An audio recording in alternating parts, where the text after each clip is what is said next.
buscamos nosotros desde nuestra experiencia de cerca de 25 años en el sector educativo, de dónde podíamos encontrar fuentes de inspiración, de ideas, de posibilidades, de oportunidades. Y les traemos entonces un comparativo de 3 generaciones de la educación a distancia, de lo que se ha hecho principalmente a nivel universitario. Eso es una realidad. Los colegios que han avanzado en la virtualidad pues son aún pocos, a pesar de que viene en aumento. Y algo que definitivamente viene en aumento, una práctica que viene en aumento, es la educación en casa. Así que queremos comentarles un poco los modelos, los métodos de educación en casa, para que de ahí también ustedes puedan tomar elementos que les puedan ser útiles para su toma de decisiones. Y por último hablamos de cómo afrontar entonces este gran desafío desde lo que se hace en las escuelas de innovación, desde las metodologías de innovación, que puede resultar pertinente en este momento. Cada colegio, cada institución, cada jardín infantil, cada universidad tiene una historia diferente que contar. Por más que haya cosas en común, son muy diferentes las situaciones para los colegios oficiales que para los colegios privados. Son muy diferentes los factores para los jardines infantiles que para las universidades. Son muy diferentes las condiciones, las situaciones, los desafíos para los colegios que están en los estratos sociales 1, 2, 3, que para los colegios que están en estratos sociales distintos. Los retos, repito, entonces son muy distintos para cada institución, y ese es mi primer mensaje de hoy, y es: tratemos de entender que no podemos leernos alrededor de todo lo que está pasando, que tenemos que buscar la manera de dividir el problema y de enfocarnos en nuestra propia realidad, en mi realidad. ¿Qué está pasando? ¿Cómo atiendo finalmente las necesidades de los más importantes para nosotros, que son los niños, que son los jóvenes? ¿Cómo los pongo a ellos en el primer lugar para la toma de decisiones? ¿Cómo hago para entender también cuáles son en mi institución, en el rango en el que yo me muevo? Por supuesto que en perspectiva de lo que está pasando por conocimiento, pero con foco en lo que yo tengo que trabajar.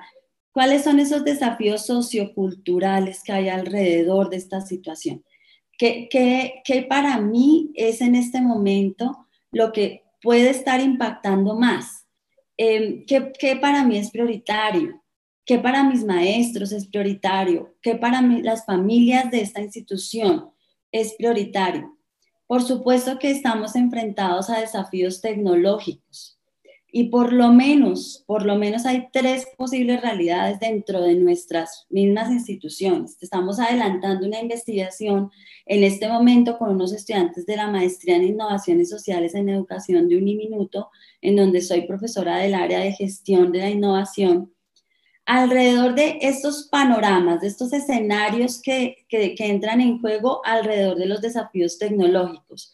Sabemos que hay estudiantes, familias que tienen todas las condiciones tecnológicas, es decir, que hay equipos suficientes, que hay un internet suficiente, adecuado para manejar, y que de alguna manera ha habido una propensión a manejar la tecnología con tranquilidad, que tienen ya una experiencia en el manejo de tecnologías, unas habilidades, unas competencias tecnológicas.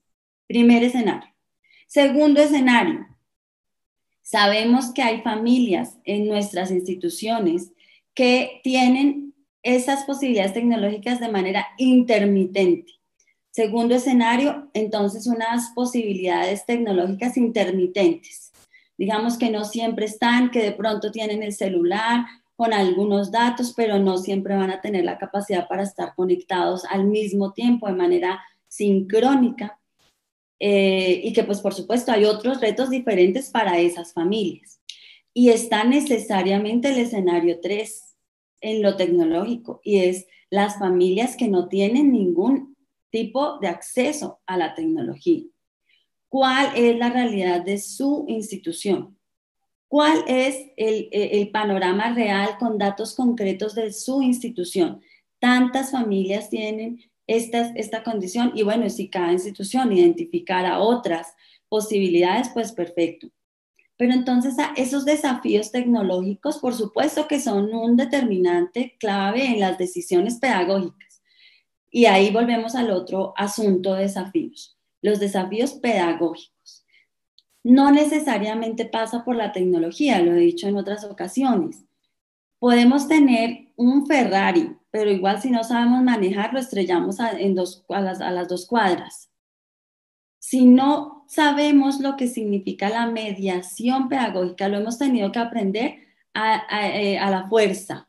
Sabemos que además a través de esta mediación pedagógica hay otras cosas que cuestan demasiado trabajo. Nosotros acá en la Escuela de Innovación hacemos los talleres presenciales, talleres de maestros, grupos de 5 o 6 personas, yo voy a cada grupo. A mí también yo tuve que reinventar la forma de hacer talleres virtuales.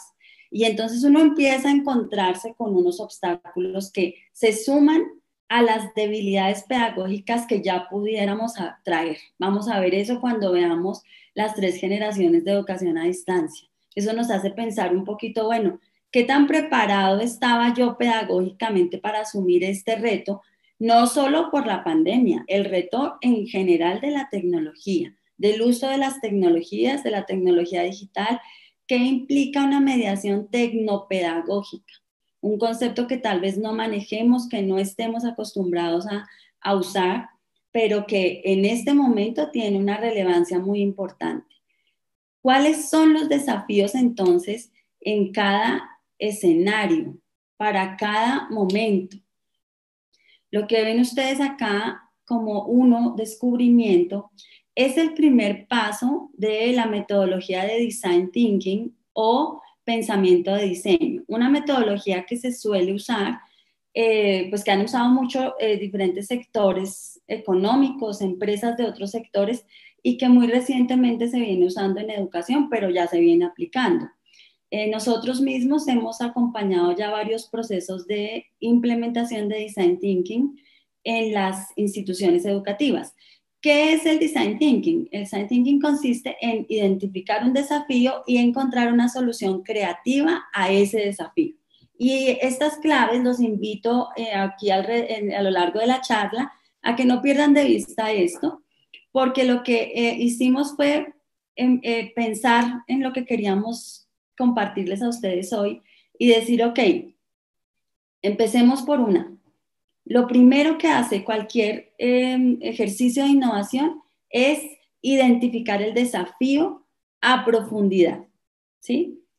¿Cuál es exactamente el desafío que tengo? Recientemente hicimos un trabajo de Design Thinking con una institución educativa y el rector de la institución creía que el mayor desafío era capacitar a los maestros en tecnología. Pues resulta que hicimos un instrumento inicial con el que recogimos cuáles eran sus necesidades, les hicimos algunas preguntas detonantes de alguna manera y pues identificamos que realmente el desafío más grande para estos maestros no estaba en términos de lo tecnológico. El desafío para ellos estaba en términos de lo emocional y de lo social, es decir, de sentir que sus niños estaban perdiendo la posibilidad de relacionarse y que en la soledad que plantea la educación a distancia, pues estaban sintiendo que los niños estaban perdiendo esas posibilidades de diálogo, esas posibilidades de trabajo en equipo. Es una apuesta de aprendizaje experiencial. Entonces, piense cómo lo que creemos nosotros, lo que suponemos, y la suposición es la madre de todas las embarradas, lo que suponemos nosotros es que es algo, pero nada como los hechos. La fase de descubrimiento lo que ayuda es a identificar realmente en dónde está el desafío a través de diversas técnicas. Bueno, pero el asunto, ¿cuál es? El mensaje aquí es: no se dejen guiar por las suposiciones ni por el pánico. Por supuesto que cuando oímos que se están cerrando jardines, que se están cerrando colegios, pues ¿qué más va a poder sentir uno que miedo? ¿Sí? Que temor a que nos pase lo mismo, a que el esfuerzo de tantos años se pierda en este momento. Por supuesto que sí, por supuesto que en la tempestad se genera mucho miedo, pero el primer mensaje, la primera clave mejor es reconozcan su propia realidad. El liderazgo ante la adversidad es un liderazgo que básicamente te dice, a ver, calmémonos, subámonos al balcón. Desde el balcón las cosas se ven distintas. Si yo estoy abajo, escucho solo el ruido, veo solamente lo que está muy cerca de mí, no logro entender lo que está pasando con otros. Si estoy en el balcón, ¿qué pasa? Mi perspectiva cambia. Si estoy en el balcón, yo veo qué está pasando allí, qué está pasando allá, cómo se están relacionando estos, de dónde viene el ruido más fuerte, qué es lo que pasa. Y sobre todo, si yo estoy en el balcón, tengo más oxígeno, tengo aire para pensar. El liderazgo ante la adversidad nos invita a subirnos al balcón y a entender bien la realidad. Ok, sí, hay muchas familias quejándose. A ver, ¿cuáles son? ¿Cuántas son? ¿Y dónde están las que no se están quejando? ¿Y por qué no se quejan estas? ¿Cuál es la realidad que pasa aquí? ¿Qué es lo que ocurre acá? Exactamente qué podemos hacer para dividir el problema. Dibuja tus propios escenarios. ¿Cuáles son tus escenarios? Porque repito, la condición es muy distinta para cada institución, pero con datos concretos, una encuesta en Google Forms, en Microsoft Forms, rapidito te genera gráficas, rapidito te muestra el panorama. Aquí, hoy, ¿cómo estamos? ¿Qué tenemos? ¿Qué provisiones tenemos? Creo que lo digo más adelante. Este primer ejercicio es un ejercicio desde el balcón, analicemos con datos concretos nuestra realidad. El innovador, lo que generamos, lo que buscamos cuando hablamos de innovación es que encontremos soluciones. Les decía, el design thinking es una manera de encontrar soluciones creativas a los desafíos. Ojo, creativas. La historia de Latinoamérica ha sido una historia del análisis de los problemas. Nosotros nos hemos dedicado a hacerlo muy bien, en profundizar en el problema y entender la raíz del problema, e ir al pasado y entender el problema, y eso estuvo muy bien, pero ya también nos merecemos otra forma de ver la vida y nos merecemos una forma de ver las situaciones en clave de desafío, porque eso nos pone cognitivamente en otro estado, nos pone en el estado de yo puedo solucionarlo, eso no me queda grande. Eso es lo que pasa cuando me pongo en perspectiva de desafío. El desafío me pone mental y emocionalmente en otra lógica. Así que esa es la invitación. Pensemos esto en términos de desafío. El segundo elemento que hace el segundo paso, digamos, segunda característica, por decirlo de alguna manera, del espíritu innovador es, ok, busquemos dónde hay soluciones, busquemos fuentes de inspiración, busquemos cómo encontrar un camino, cómo encontrar una ruta. Entonces, les traemos dos escenarios para buscar caminos. No son los únicos, como les digo, vamos a buscar más. Vamos a traerles más, vamos a recoger más de nuestra experiencia. Estos son los primeros que les compartimos. Primero, 3 generaciones de la pedagogía de la educación a distancia. Entonces, ¿qué ocurre? Resulta que nosotros venimos hablando de educación a distancia desde hace muchísimos años. La educación a distancia se da justamente en respuesta a la necesidad, a la situación de, digamos, como de cubrir unas necesidades principalmente geográficas, es decir, que las personas no puedan asistir presencialmente a los lugares donde donde está la oferta educativa. Otras barreras que empiezan a generar también pues una propensión a la educación a distancia pues tienen que ver con el asunto definitivamente de movilidad, de poderme desplazar o no al lugar por distintas razones. Así que de la educación a distancia desde sus inicios, el principio fundamental es no podemos estar cerca, cómo buscamos la manera de educarnos, cómo buscamos la manera de estudiar. La primera se conoció como la generación cognitivo-conductista. Una generación, como pueden ver en las imágenes, las generaciones de la educación, de la pedagogía de la educación a distancia, pues están determinadas también por las tecnologías que nos permiten, tecnologías en plural, y no estoy hablando solo de las tecnologías digitales, las tecnologías que nos permiten generar ese acto educativo, el proceso educativo. Entonces, pues las primeras tecnologías que se utilizan en este marco de la educación a distancia, pues es, por supuesto, la correspondencia. Entonces, básicamente, te hacemos llegar por correspondencia lo que tú necesitas aprender. Y te hacemos llegar tus exámenes y te hacemos llegar pues las formas de que tú nos compartas, nos digas que aprendiste, nos demuestres que aprendiste para poderte certificar. Es una pedagogía basada pues fundamentalmente en la instrucción. Pues por supuesto, yo te digo qué hacer, cómo hacerlo, tú lo haces y me demuestras cómo lo lograste. Viene entonces una segunda generación, ya voy a hacer un comparativo que les puede ser muy útil. Viene una segunda generación de la educación a distancia y es en la que las tecnologías que acercan y que favorecen el proceso son las tecnologías de fundamentalmente radio, televisión, incluso cine.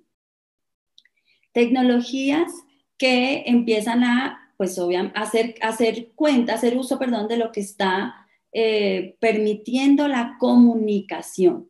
Si la comunicación se ve favorecida y llegar a más personas a través de radio y de televisión, pues la educación a distancia entonces hace uso de esos elementos que permiten acortar esas distancias y que me permiten llegar al otro a través de pues, un medio tecnológico. Fundamentalmente por paradigmas constructivistas sociales de la pedagogía, es decir, empiezan a entender también una lógica menos individual, más grupal, más de lo que podemos hacer entre varias personas, más de lo que podemos construir entre varios. Entonces, esta mediación de la educación a distancia en esta generación, pues tiene, por supuesto, otros elementos, otros componentes.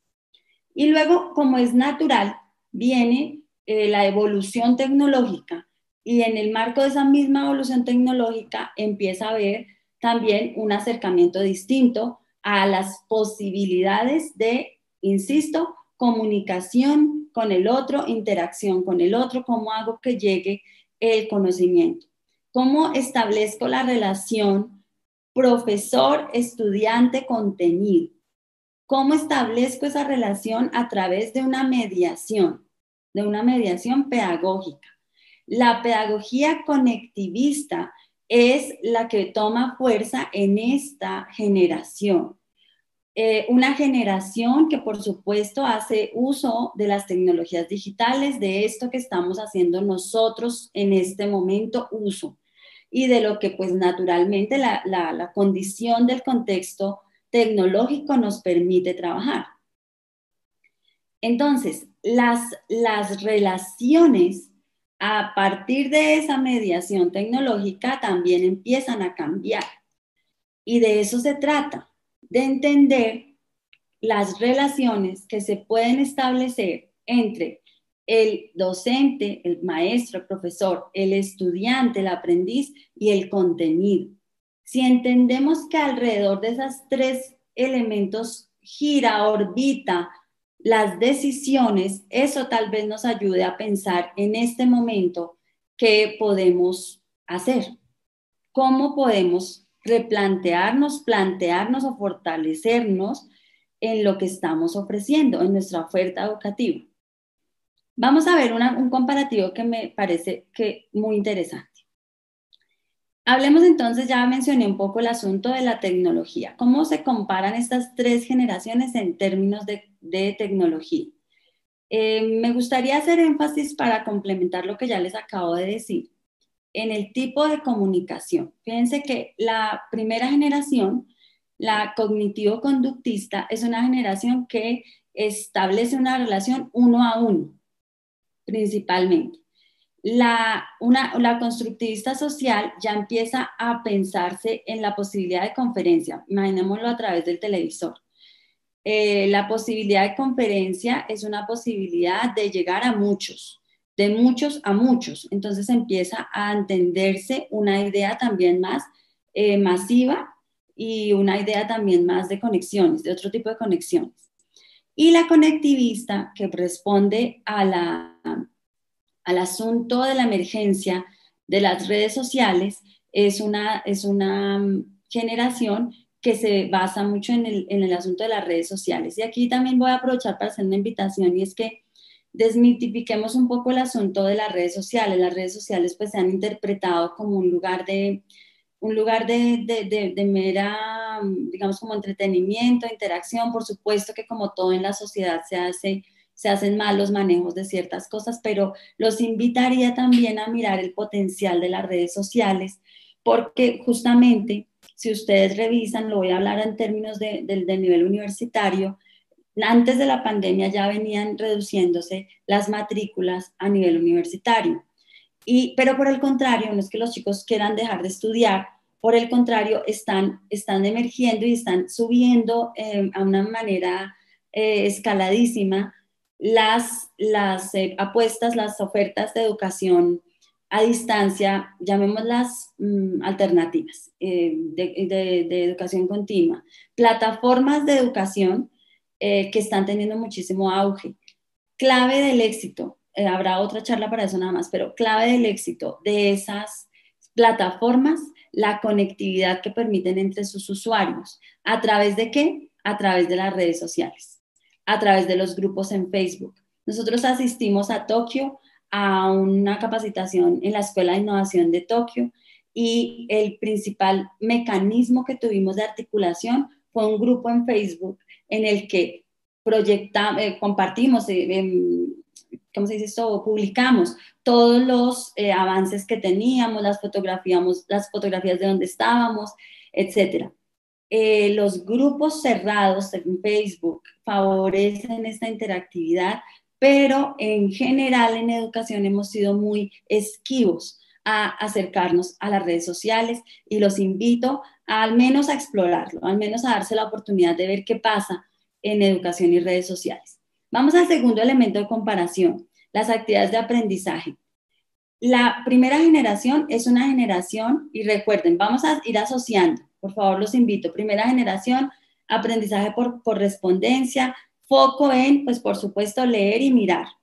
Los invito a preguntarnos, si ya hemos evolucionado tanto, ¿será que nuestras prácticas pedagógicas todavía están muy enfocadas en leer y mirar?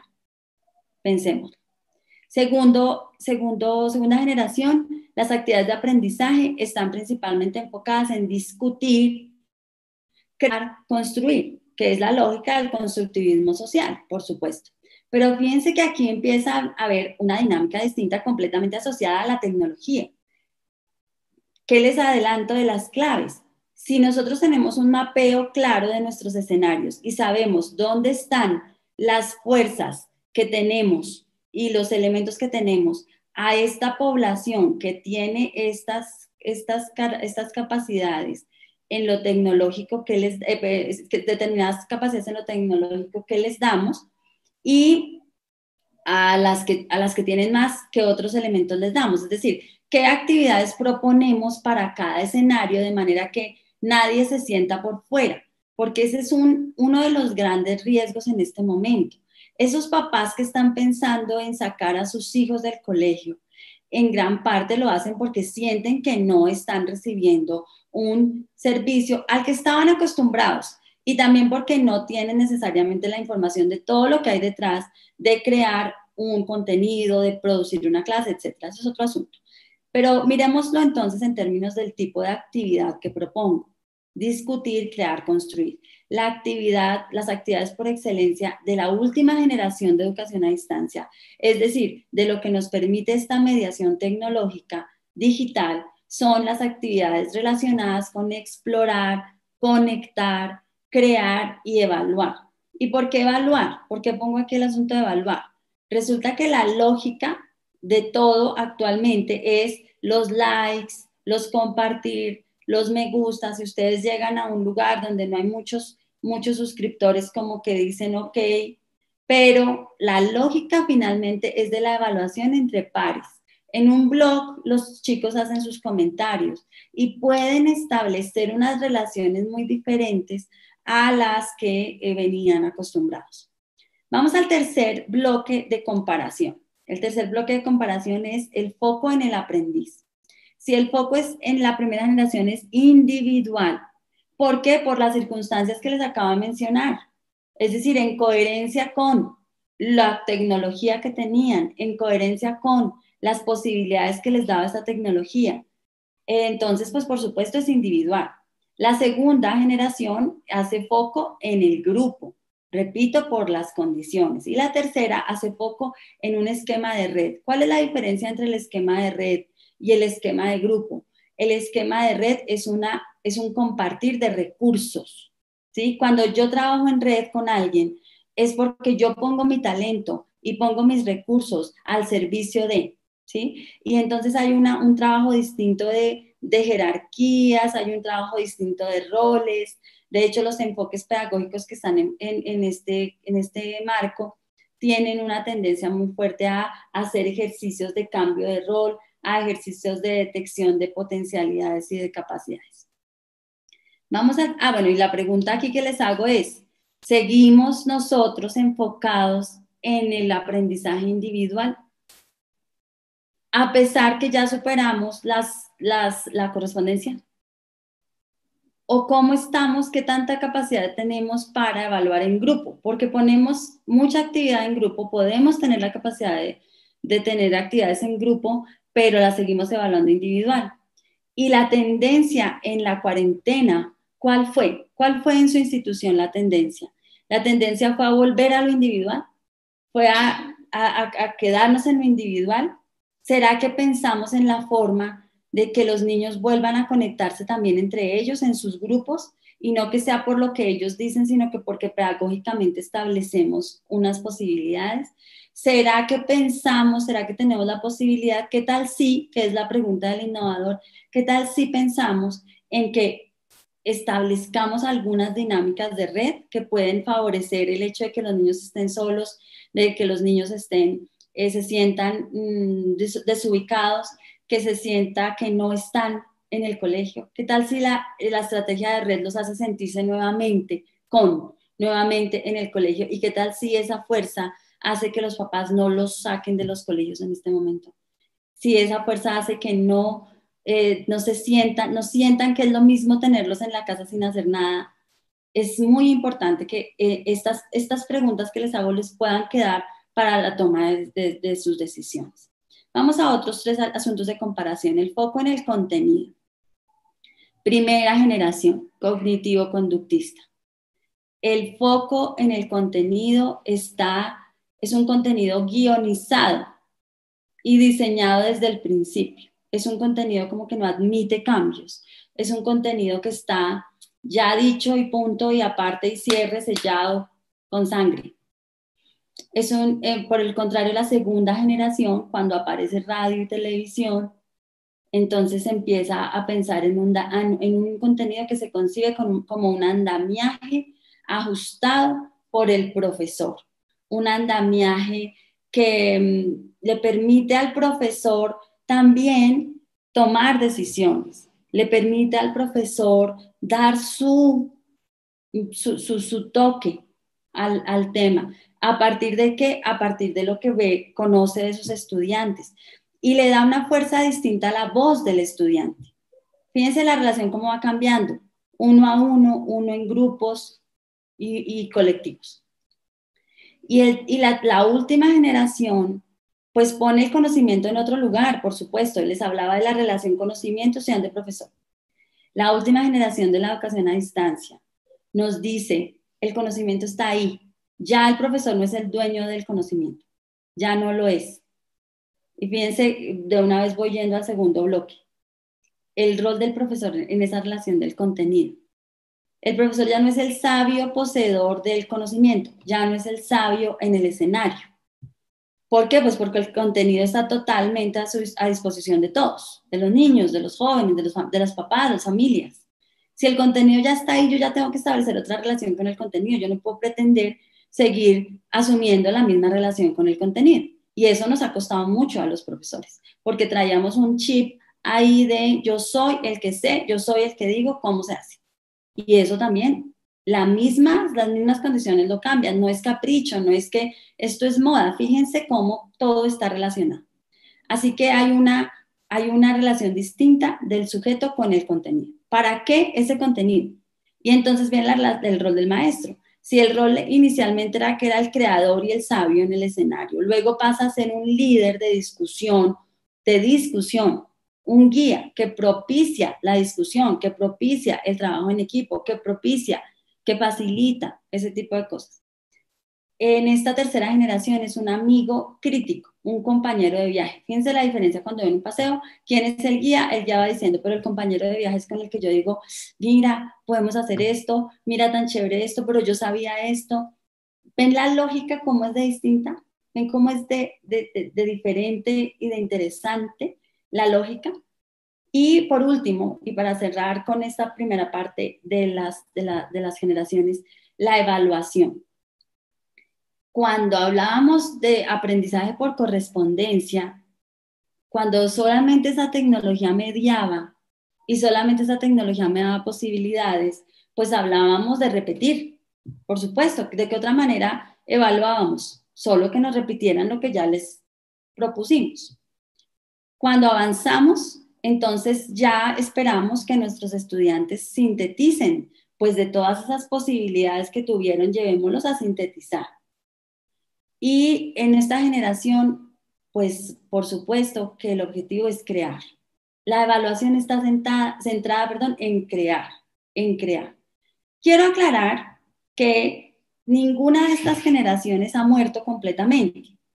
Lo preocupante es que no nos demos las oportunidades con las nuevas, ¿sí? Porque son las generaciones que están interpeladas por la realidad que están viviendo nuestros estudiantes. ¿Cuánto de cada una estamos haciendo en nuestras instituciones? Háganse por favor esas preguntas, los invito a hacerse esas preguntas.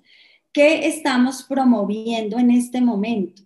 ¿Qué estamos esperando? Bueno, tal vez en este momento, como nos cayó esto, ni siquiera hemos tenido tiempo de pensar. Pero entonces la pregunta es, ¿qué queremos de aquí en adelante? ¿Qué queremos que los niños sientan? ¿Qué queremos que pase ahora? ¿Sí? Ya sabiendo esto, ¿qué puedo esperar que pase? Bien, vamos a una segunda clave entonces a partir de esto que acabamos de ver. ¿Cómo interpretamos esto que tenemos? ¿Cómo interpretamos esto que acabamos de ver? Frente a nuestra realidad, ¿qué necesitamos? Desarrollar una capacidad adaptativa. Lo he dicho en otras conferencias, las especies que sobreviven no son las más fuertes, sino las más proclives al cambio. Necesitamos estar listos para este y para los cambios que vienen. Esta pandemia es un entrenamiento para todos los cambios que vienen. Así que, por supuesto, necesitamos aprender a desarrollar esa capacidad adaptativa como seres humanos, como organizaciones también. ¿En qué generación estás? ¿En qué generación crees que está tu institución en este momento? ¿Y en cuál quieres estar? O también, si yo divido el problema e identifico mis provisiones, ¿qué me sirve de cada una para cada una de las realidades que tengo en mi institución? Y vuelvo al asunto inicial. Si divido el problema e identifico mis provisiones, estoy en capacidad de atenderlo distinto. Tal vez ustedes han leído El arte de la guerra. Piénsense así en este momento. A ver, necesitamos salir, qué provisiones tenemos, qué fortalezas tenemos, dónde están nuestros principales recursos, cómo potenciamos esos recursos.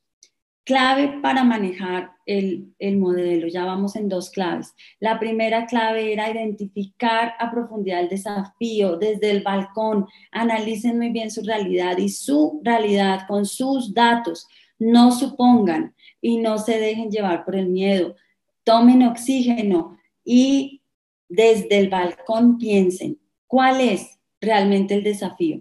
Analicen con sus maestros, analicen con las familias, escuchen a los niños. Los niños en una frasecita dicen un montón de cosas. Muy bien, entonces segunda clave, frente a esta realidad, ¿qué necesitamos? ¿Qué necesitamos de esto que les acabo de mencionar que les puede servir? ¿Cómo podemos enfocar las experiencias de aprendizaje de aquí en adelante? Y sobre todo, ¿qué provisiones tenemos? Bien, el otro elemento que queríamos compartirles es los métodos de homeschooling o educación en casa. Así que aquí los invito a hacer un viaje al pasado también, porque resulta que si vamos allá al pasado también encontramos formas de ayudarnos. Y van a ver en este comparativo de métodos de homeschooling unas claves que quiero dejarles. Y es que, ¿qué esperamos de lo que pasa con los niños en la casa? Que nosotros maestros, nosotros colegios, nosotros instituciones, ¿qué esperamos que pase en la casa? Entonces vamos a mirar rápidamente los métodos. No voy a entrar a profundizar, pero escogí con mi equipo los elementos más significativos de cada método. Muy bien, entonces, el método de homeschooling, educación en casa, entiéndase que son, la educación en casa corresponde pues a estas decisiones de padres de familia en que no quieren que sus hijos estén o no pueden que sus hijos estén en un sistema escolarizado formal. Pero para nosotros, esta charla está dirigida a rectores, directivos académicos. Para nosotros que estamos al frente de una institución, ¿esto qué nos puede decir? Esta realidad ¿en qué nos puede ayudar a tomar elementos, a inspirarnos? El método ecléctico, o también el relaxed, se llama, el relajado, se basa en el cumplimiento de metas educativas. Y es un método ecléctico porque justamente lo que hacen los padres de familia en estos sistemas es, ok, tomamos un poquito de acá, un poquito de allá, y vamos cumpliendo metas. Yo quiero que tú aprendas a diseñar una casa. Entonces, ¿qué puedo hacer? ¿Qué puedo darte para que tú cumplas esa meta de aprendizaje? Quiero que aprendas a sumar. ¿Cómo lo hago? Entonces, no se trata de un ejercicio, digamos, como pensado en los contenidos. Como si pasa con el siguiente método. El siguiente método es el colegio a casa.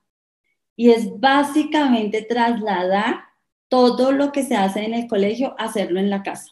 Entonces existen proveedores de currículos, que los papás compran su currículo y lo desarrollan de acuerdo a tal como si estuvieran en el colegio. Incluso hay unos casos loquísimos en los que los papás les compran hasta uniforme a los niños. Pero bueno, el asunto es que acá, básicamente, y aquí voy a llamar la atención sobre lo que nosotros queremos que hagan los niños en la casa. Si lo que buscamos ahorita con nuestras formas de organizar las actividades es, si caemos, perdón, lo voy a decir así, si caemos en el error de mandar el colegio a la casa, pues necesariamente lo que va a pasar es que los papás van a sentir que están pagando y por un servicio que no es, bueno, ya lo saben ustedes mejor que yo, y entonces van a querer retirar a sus hijos del colegio, porque pues si lo va a hacer en la casa, entonces ese es uno de los riesgos que se corren en este momento, ¿sí? Y es, ¿será que sí es eso lo que quiero? ¿Será que lo que quiero realmente es, será que nosotros cuando mandamos las actividades a la casa, básicamente le estamos mandando el colegio a la casa y que los papás hagan el homeschooling de este método? Entonces preguntémonos eso, mi invitación es a preguntarnos exactamente qué estamos haciendo con las actividades que estamos enviando para los niños. Y en eso se basa este método. Básicamente el colegio en la casa y el profesor el papá, mamá deja de ser papá, mamá y se vuelve el profesor. No en todos los métodos de homeschooling el papá asume un rol de profesor oficial, digámoslo, ¿sí? Más bien es este en el que sí tiende a pasar. Es uno de los más usados, también tengo que decirlo, es uno de los más usados, pero también uno de los que tiene más alta tasa de deserción, porque ahí también hay deserción. Es decir, que terminan, ¿cómo se dice eso? Abortando pues esa misión y volviendo con los niños a los colegios.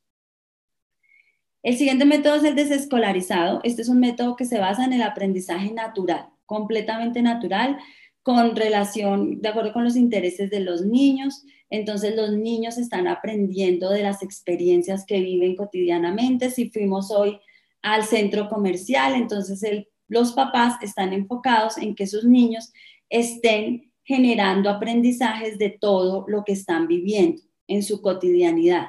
No hay un esquema mental formal de hoy debes obtener esta meta o hoy debes cumplir esto del currículo, sino es un aprendizaje completamente natural. Se basan en el hecho de que así como aprendimos a caminar, a hablar, pues podemos aprender todo lo que queramos aprender. Obviamente que todo esto tiene sus más y sus menos, sus pros y sus contras, pero finalmente para lo que estamos acá, ¿para qué nos sirve eso? ¿Qué tal si, vuelvo a la pregunta del innovador, qué tal si las actividades que proponemos en la casa tienen más que ver con un aprendizaje natural, en vez de sentar a los niños con el castigo, y lo voy a decir así por las voces de los niños que hemos escuchado, con el castigo de las tareas? Porque para muchos niños esto se volvió un eterno fin de semana, un eterno fin de semana lleno de tareas. Entonces, ¿queremos eso para los niños? Y aquí voy a volver al asunto que les decía hace un rato. ¿Quiénes son los primeros? ¿Quiénes son nuestro foco? ¿Quién es el corazón de lo que estamos haciendo? ¿Será que queremos llenar a los niños de tareas y de la tarea que ya per se genera la asociación mental que genera el uno o que genera el castigo? Porque desafortunadamente en muchos sentidos la tarea se volvió eso. La tarea se volvió el castigo. Y entonces sientes a hacer tareas, ¿sí? Y los papás estresados es, vaya a hacer tareas. Y entonces para el niño la tarea inmediatamente significa el estrés del papá, de la mamá, el castigo. ¿Qué tal si las actividades que proponemos para hacer en casa tienen más este aire del aprendizaje natural? ¿Qué tal si nos damos esa oportunidad? El método clásico es el método, digamos, basado en lo que les decía hace un tiempo, lo que pasaba en la Edad Media, y es cómo vamos aprendiendo a través de mentores, cómo nos relacionamos con lo que llaman en este método las 5 R's. En inglés, Reason, Record, Research, Relate and Rhetoric, que es básicamente razonar, ¿sí? El record tiene que ver más con registrar cómo mi cerebro entonces conserva esa información, cómo la procesa, investigar, cómo también narro, cuento esto que estoy aprendiendo y esto que estoy entendiendo, y también cómo lo comunico. El rhetoric tiene que ver con eso, con cómo lo comunico. Este método clásico, imagínense ustedes vayan al pasado, viajen en el tiempo e imagínense esas maneras de aprender en las que iban un rato por la literatura o tenían otro mentor que les podría ayudar más con otro tipo de conocimiento, o en los grupos se sentaban a aprender por su cuenta, pero básicamente se espera que estos procesos de pensamiento se desarrollen. El método Charlotte Manson es un método que profesa, digamos, como que se está muy enfocado en el respeto a los derechos del niño, a crear, jugar, involucrarse en situaciones de la vida. Entonces, es un método muy en defensa del niño, muy en defensa de eso que el niño tiende a perder en el colegio, en los colegios, el hecho de perder su imaginación, su capacidad de crear, porque le decimos que la rosa se pinta de este color, o que espere, todavía no lo haga porque necesito que usted lo haga de esta manera. Entonces es un método muy pensado en salvaguardar esa alegría del niño y esa creatividad del niño. Y termino con estos 3. El método Waldorf, y hay de hecho instituciones bajo la pedagogía Waldorf, pueden mirar acá en Bogotá, en Intihuasi como un ejemplo, es este método que está basado en el trabajo de Rudolf Steiner. Es un método que se basa en una educación integral, pero desde 3 elementos fundamentales: el cuerpo, el espíritu y la mente. Entonces es un método muy, muy enfocado en el ser humano, muy enfocado en la exploración, la autoconciencia, el razonamiento, el niño, el joven como el ser humano capaz de razonar y de generar su aprendizaje. El método Montessori, que es utilizado en varias instituciones de educación formal. Un aprendizaje, entre comillas, libre de errores, pero es por el manejo que le doy al error, por el manejo que le doy al fracaso, y eso también en las escuelas de innovación es muy importante. Y es un método que basa su idea en que el niño, en que los niños que hacen educación en casa vayan a su propio ritmo, a su propio paso, para lograr desarrollar sus habilidades, sus potenciales al máximo nivel. Y un método de homeschooling también ya muy utilizado en las instituciones educativas tiene que ver con las inteligencias múltiples, con la comprensión de que no todos aprendemos de la misma manera y que no todos tenemos que generar aprendizaje de la misma manera. Les pregunto, ¿las actividades que estamos proponiendo en este momento a los estudiantes, acaso se redujeron nuevamente a lo individual? ¿Acaso se redujeron al currículo? ¿O será que también exploramos otras posibilidades y los profesores y los niños tienen mucho que decir sobre esas posibilidades que han explorado en estos días y entendieron que había otras posibilidades de aprender, otras formas de aprender, otras oportunidades de aprender en la casa?